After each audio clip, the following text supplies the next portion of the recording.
Alors, il y a au moins une annonce qui semble satisfaire les syndicats d'agriculteurs. Elle concerne l'utilisation des pesticides. Abandon du NODU, principal indicateur utilisé jusqu'à présent dans les exploitations, pour le HRI1, marqueur européen qui servira de maître étalon pour mesurer la toxicité des engrais.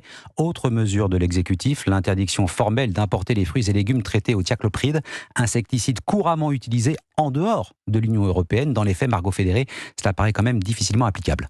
Oui, d'abord d'un point de vue purement logistique. Il va falloir contrôler la présence de l'insecticide dans les fruits et légumes qui arrivent en France. Or, on le voit aujourd'hui, la loi Egalim n'est pas encore totalement appliquée. Ensuite, il faudra réussir à contrer les contournements. Certains pays pourraient être tentés de passer par d'autres pays intermédiaires pour vendre leurs produits traités au thiaclopride.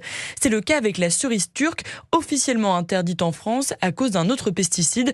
Thierry Pouche est le chef économiste des chambres d'agriculture. La Turquie est le premier fournisseur de l'Union en cerises, notamment vers l'Allemagne et l'Autriche. Ces deux pays consomment une partie des cerises, mais l'autre partie est réexportée vers l'Espagne, vers la France. Donc là aussi, c'est la difficulté. La France, elle va cibler les pays comme la Turquie, mais est-ce qu'elle va cibler tous les pays au motif qu'ils seraient susceptibles de réexporter des produits turcs? Enfin, les Français sont-ils prêts à se passer de certains fruits et légumes? Ce n'est pas sûr. Or, aujourd'hui, nous en importons beaucoup plus que nous n'en exportons.